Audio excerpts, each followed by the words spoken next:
Eu sempre tive a impressão de que alemão era uma língua extremamente difícil de aprender. Então eu resolvi testar uma coisa. Passei 2 horas tentando aprender alemão do zero, usando apenas conteúdo que eu conseguia entender e o inglês como uma espécie de ponte. Só que aconteceu uma coisa que eu não esperava. Eu achei bem mais fácil do que imaginava. A ideia era estudar por 2 horas e no final descobrir quanto eu realmente poderia conseguir aprender. Eu não queria simplesmente decorar uma lista de palavras, queria tentar aprender de uma forma mais natural. E foi aí que eu usei um método chamado Comprehensible Input. Se você nunca ouviu falar nisso, a ideia é basicamente consumir conteúdo na língua que você quer aprender, mas de uma forma que ainda seja compreensível. Em vez de ficar traduzindo absolutamente tudo, você tenta entender pelo contexto, pelas imagens, pelos gestos e pelas palavras que você já conhece. E, no meu caso, eu também usei o inglês como intermediário, então eu não estava simplesmente tentando entender alemão do nada. Eu tinha o inglês como uma língua que eu já conhecia para me ajudar a chegar até o alemão. Eu comecei pelo canal Easy German, porque os vídeos têm bastante contexto visual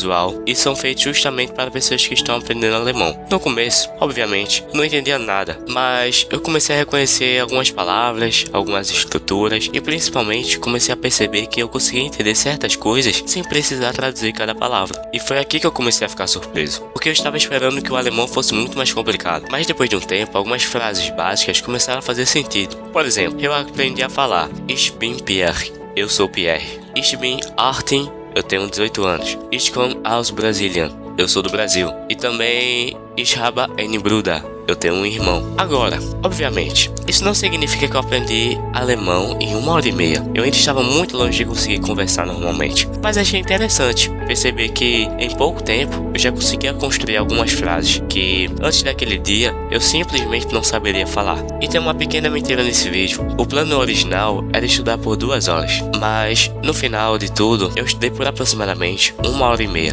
Então nem as 2 horas eu consegui cumprir. Mesmo assim, eu gostei bastante da experiência, principalmente porque ela mudou um pouco a minha visão sobre aprender uma língua. Eu sempre imaginei que para começar a aprender alemão, eu precisaria decorar um monte de palavras, estudar várias regras de gramática e ficar traduzindo tudo, mas pelo menos nessa primeira experiência não foi isso que aconteceu. Eu simplesmente comecei a consumir conteúdo em alemão e tentar entender o que estava acontecendo, e aos poucos, algumas coisas começaram a fazer sentido. Eu definitivamente não sei alemão depois de 1 hora e meia, mas agora eu pelo menos consigo dizer quem eu sou, minha idade, de onde eu sou e que eu tenho um irmão. Então, acho que para uma primeira tentativa não foi tão ruim.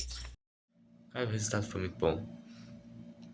Foi, na verdade, era pretendido que fosse 2 horas, mas foi 1 hora e meia. Então, bom, o importante não é isso, não é o tempo, certo? O importante é você se empenhar no tempo. O importante é você se empenhar, certo? Seja lá quanto tempo você tiver. Aqui está o resultado. Ich bin Pierre. Ich komme aus Brasil. Ich bin 18. Ich habe einen Bruder. Então, bom, esse foi o resultado, certo? Então, independente do idioma, independente do que você for aprender, tente, comece. Não se frustre. Você pode aprender muito, você pode aprender pouco. Progresso é progresso, certo? Então é isso. Desejo um bom dia, boa tarde, boa noite a todos. Então é isso, tamo junto. Se inscreve, deixa o like.